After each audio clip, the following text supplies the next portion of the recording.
यहाँ मौजूद आप तमाम साथियों और घरों में मेरी बातें सुनने वाली मेरी माएं बहनी, मैं आपसे इलेक्शन का आज आखिरी प्रचार का आखिरी मौका चल रहा है और मैं आपके सामने वोट की दरख्वास्त लेकर आई।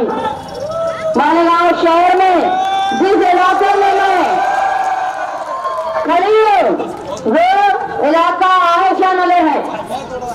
कुछ गुंडे मवाली जो इलेक्शन के वक्त में तुम्हारे इलाकों में वोट मांगने आते हैं, लेकिन जब 12 नवंबर जैसा इलाका वाकया होता है और इस इलाके के लोग जेल में होते हैं तो कभी झांकने भी नहीं आते।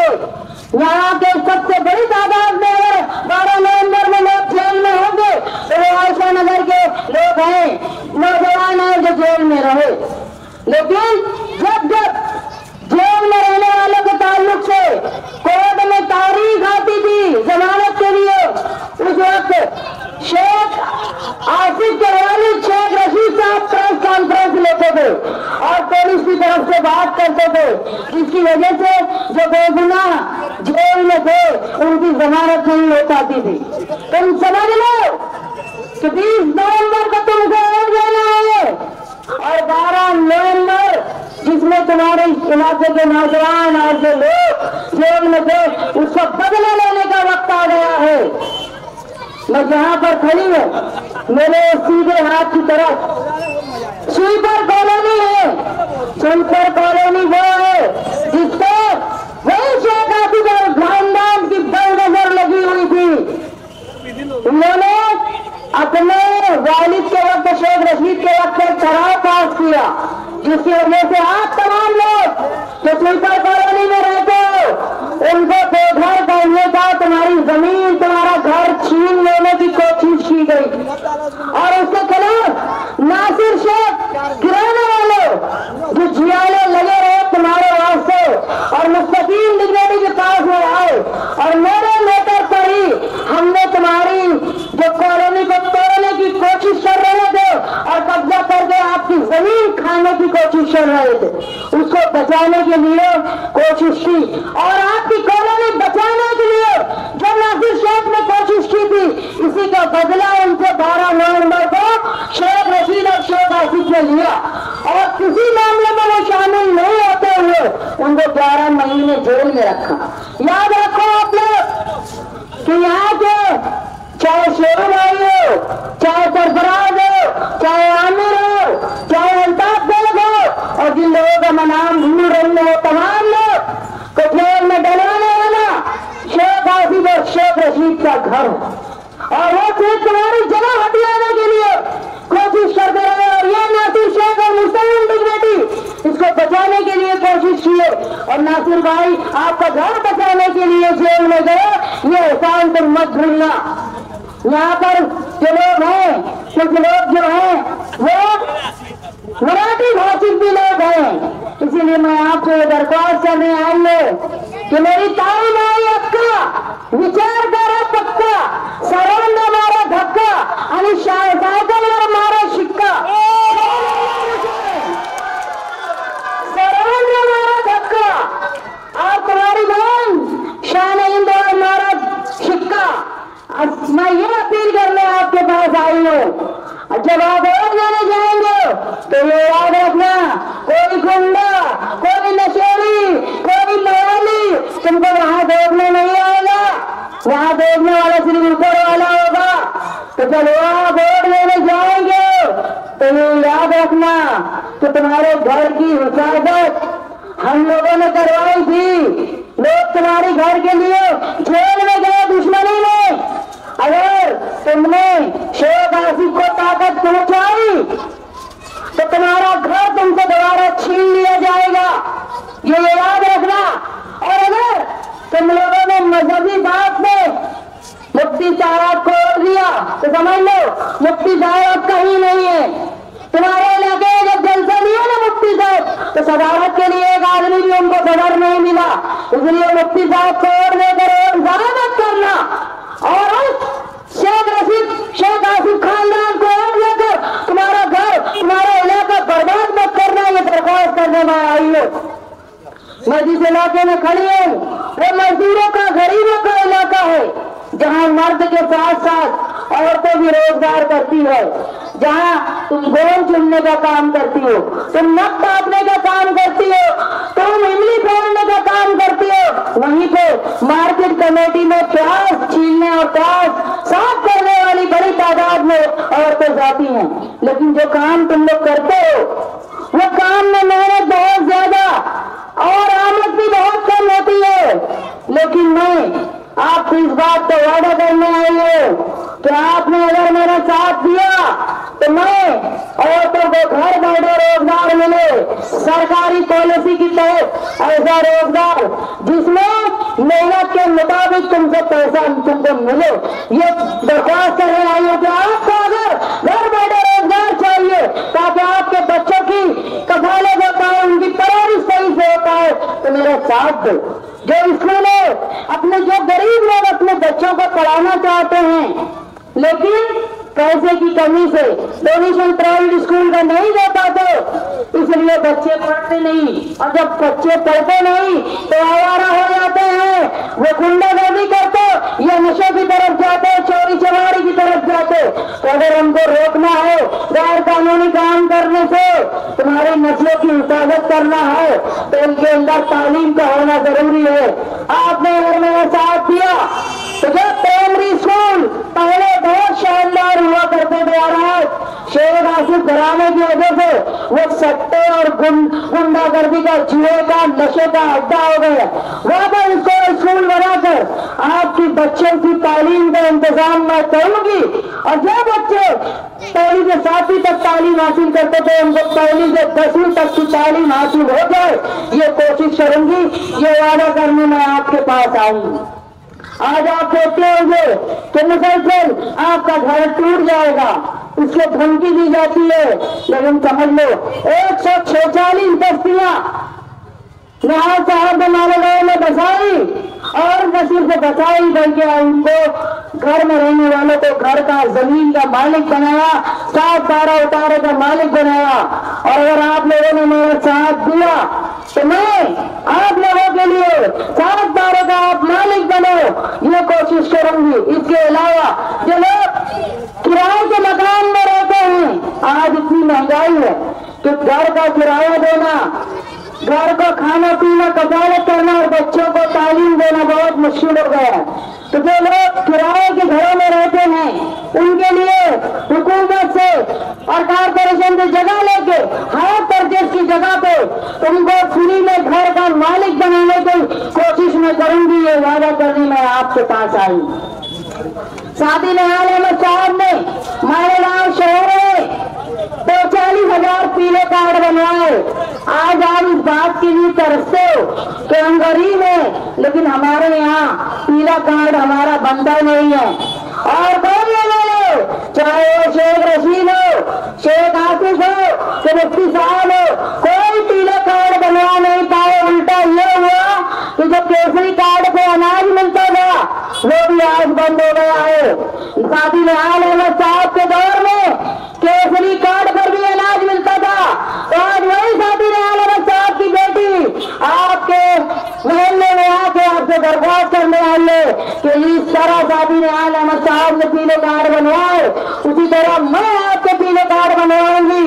और इलेक्शन के वक्त में जो लोग चंद पैसे की लालच तुमको देने आते हैं तो वो याद रखो, चंद पैसे की लालच देते हैं, लेकिन 5 साल तुम्हारा खून चूसते, तुमको नुकसान पहुंचाते। जो केसरी कार्ड पर अनाज बंद हो गया, अगर वो मिलता रहता तो 5 साल में तुम्हारा कितना पैसा बचता, ये सोचो। तुम्हारी नल पट्टी कितनी ज्यादा हो गई है, ये सोचो। तुम्हारी घर पट्टी कितनी बढ़ गई है, ये सोचो। जबकि साथी निहाल अहमद साहब के वक्त में 60 रुपये और 100 रुपये हुआ करती थी, आज हजारों में आ रही है। आप देखो पावर बिल जो पहले 200 रुपये 400 रुपये रहा करता था, आज 1000-2000 रुपये आ रहा है।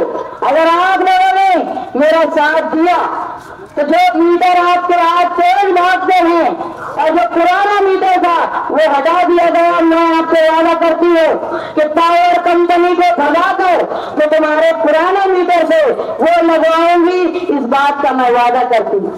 ये इलाका आज गुंडे तुमको आके डराते हैं और मैं हैरान हूँ।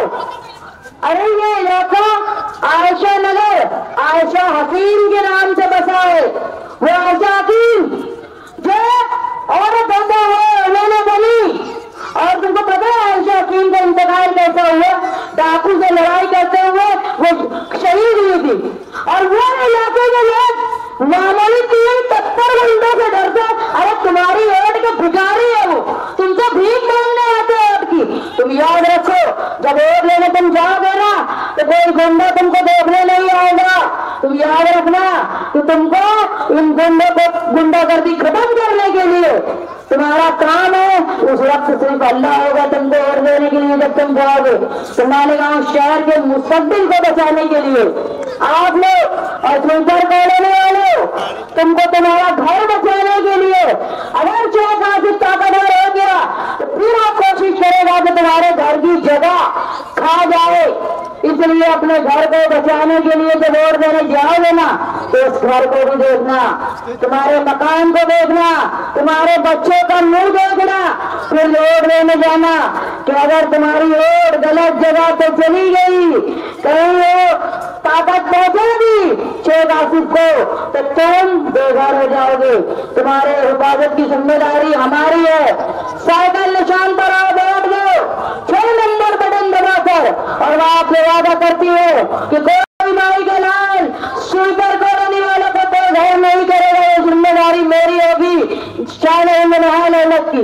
जो लोग आज परेशान है गुंडागर्दी और नशे के कारोबार की वजह से, मैं जानती हूँ ये इलाके के नौजवान नशे की लत में लगे हुए हैं, लेकिन वो हमारे समाज का हिस्सा है।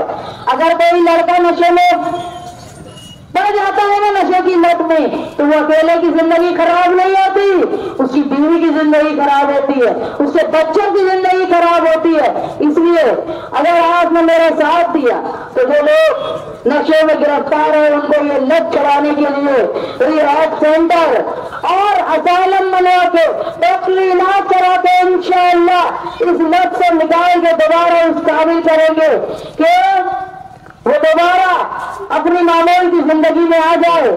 और जो नशे का कारोबार करने वाले लोग हैं उनके लिए हलाल कारोबार हम हुकूमत के जरिए देंगे, ताकि ये गैर कानूनी काम छोड़कर वो ईमानदारी का काम करने लग जाए। अगर आप समझते होंगे कि नशे मेरे घर में नहीं होता, मैं महफूज हूँ, ऐसा नहीं है। अगर इलाके में शहर में ये जाल फैला हुआ है तो तुम्हारा घर भी इससे महफूज नहीं है।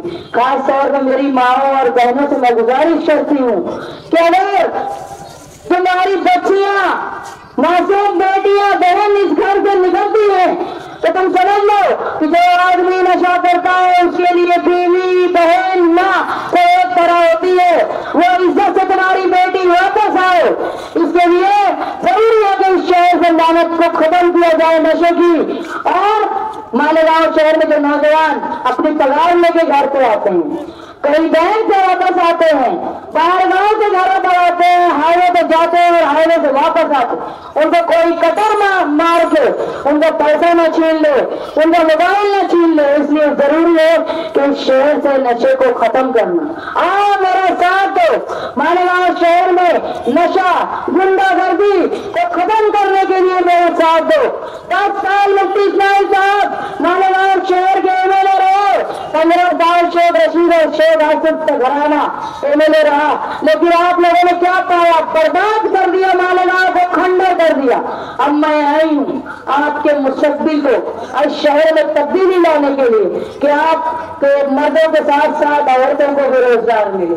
जो लोग पावर लूम से हट के कोई बिजनेस करना चाहते हैं लेकिन मालेगांव शहर में कोई फैक्ट्री कोई प्रोजेक्ट नहीं है, तो अखिलेश यादव से बोल के ऐसी कोई प्रोजेक्ट मालेगांव में लाया जाए कि जो मजदूर पक्का मजदूरी करना चाहता है, चाहे वो मर्द हो चाहे औरत हो, उनको मालेगांव शहर में रोजगार मिले उसकी कोशिश मैं करूंगी। ये याद रखो कि हम लोग जो इलेक्शन लड़ रहे हैं वो पक्के इलाकों में हम मुफ्ती साहब से लड़ रहे हैं, कच्चे इलाकों में हम शेख आसिफ से लड़ रहे हैं, लेकिन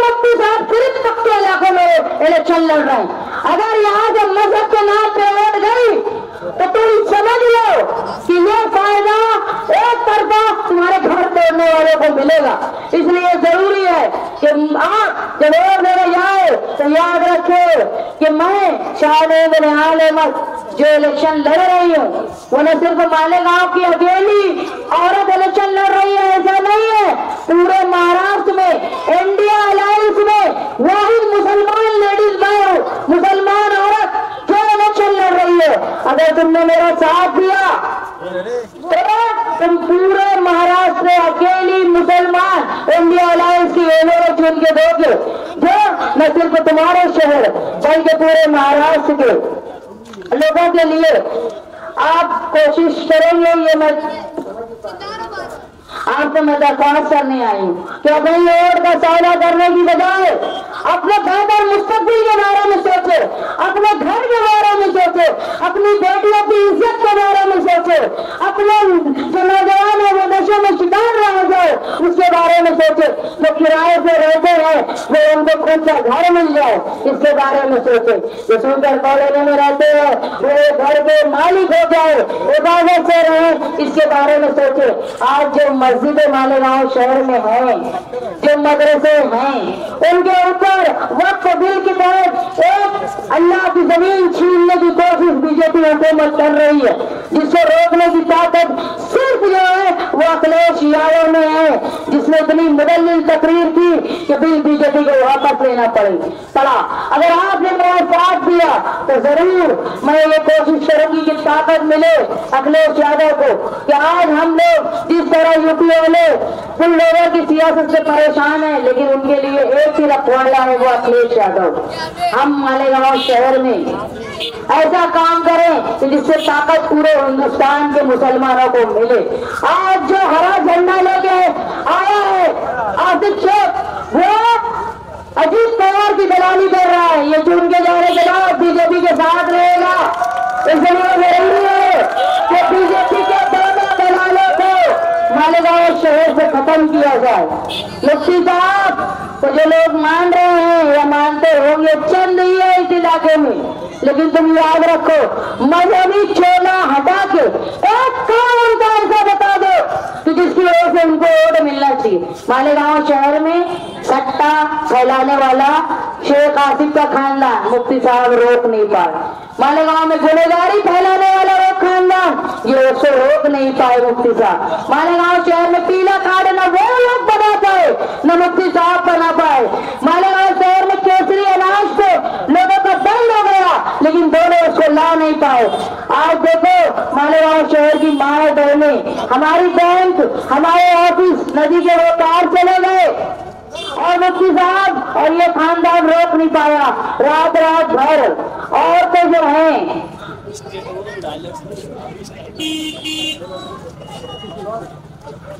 जो लोग औरतें रात भर लाइन लगा के नदी के वो पार बैठी रही अपने छोटे छोटे मासूम बच्चों को लेके, लेकिन कोई पूछने तुमको नहीं आया।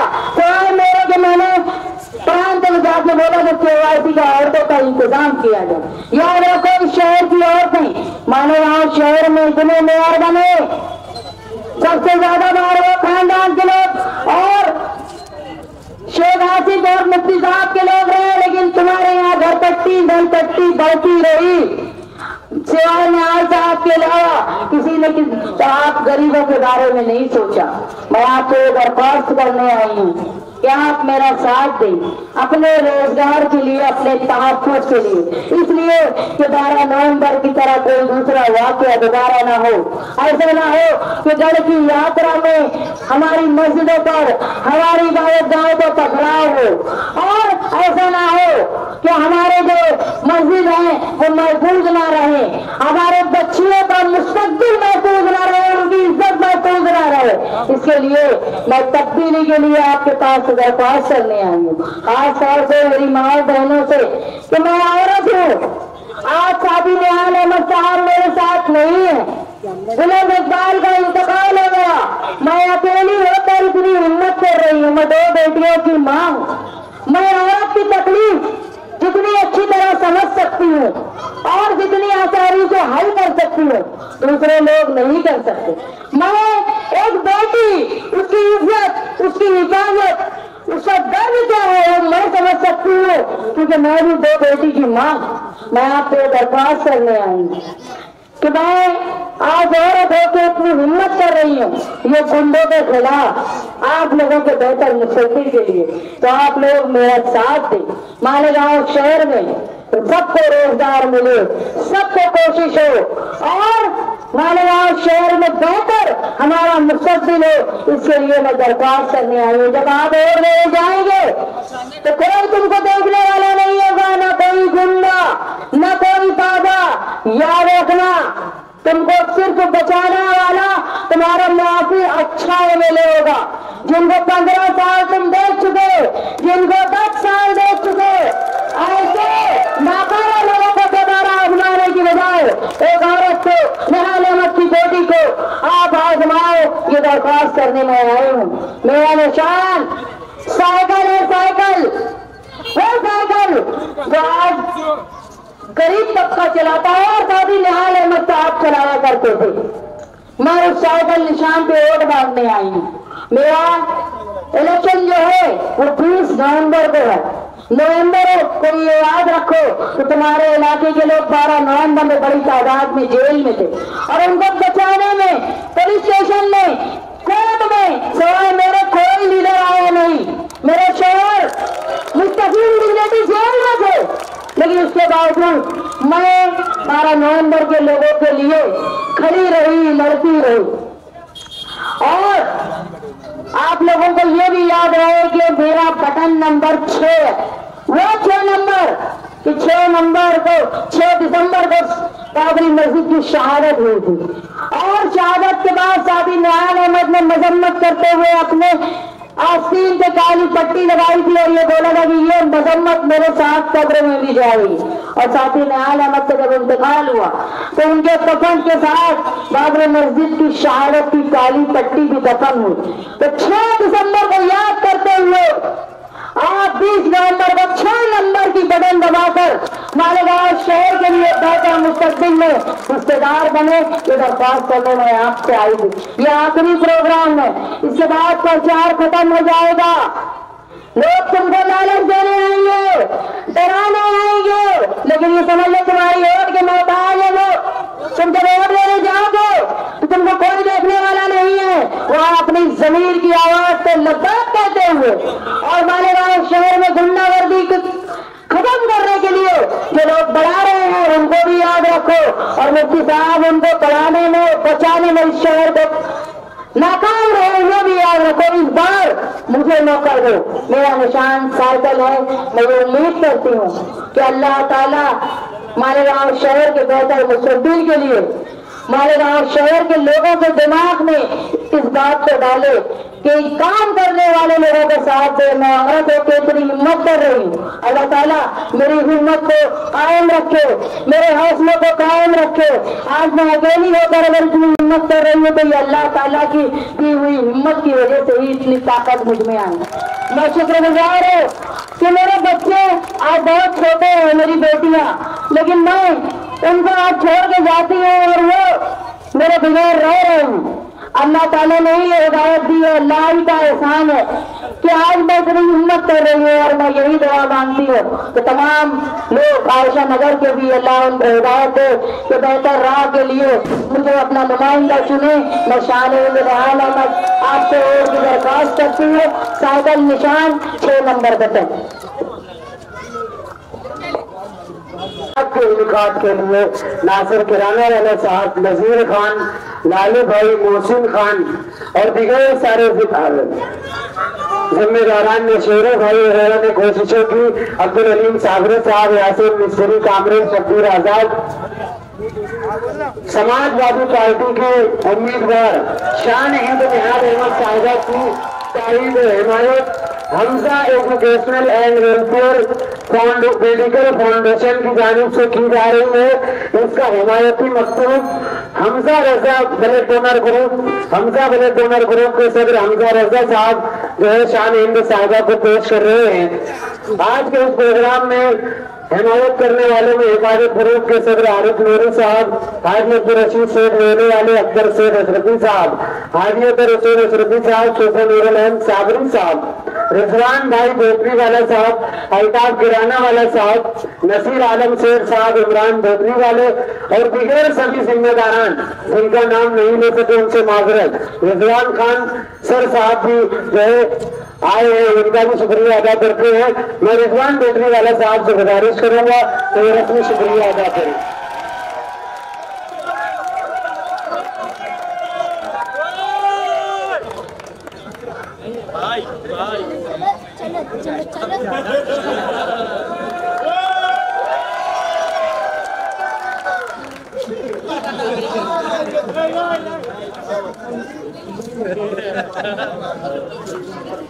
अस्सलाम वालेकुम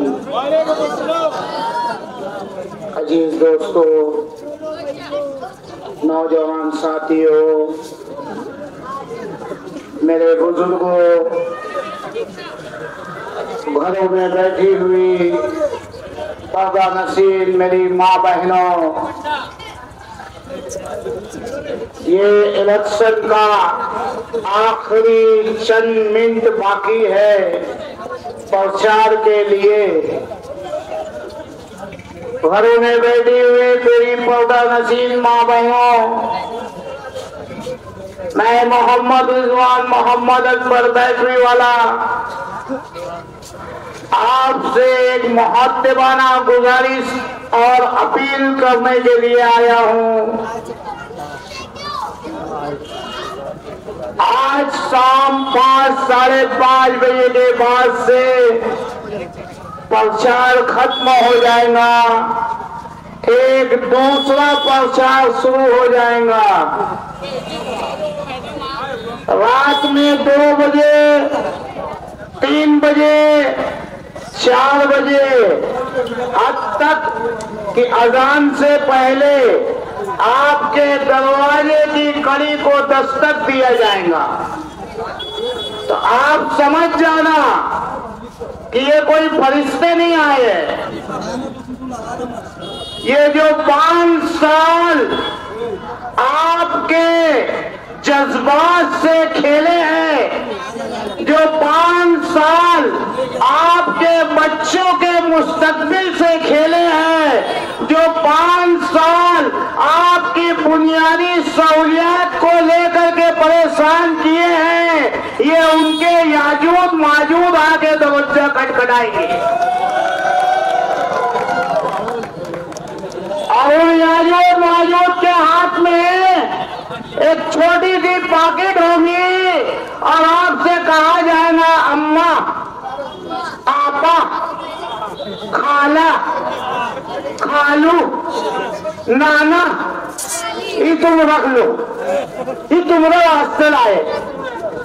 आप मालेगांव शहर की रईयों और आवाम उनके मुंह पे उतनी रात को वो लिफाफा ऐसा मारा कि उनके आका याजूद माजूद को 20 तारीख के होने वाले इलेक्शन का फटका राती में लग जाए। मारेंगे भाई, मारेंगे। समझे याजूद माजूद कौन? 2 लोग हैं गाँव में, एक सड़े रिक्शे वाला, दूसरा वो पतंग वाला जिसकी डोरी नहीं है, वो ऐसी खिस्सा पतंग पतंग पतंग पतंग, डोर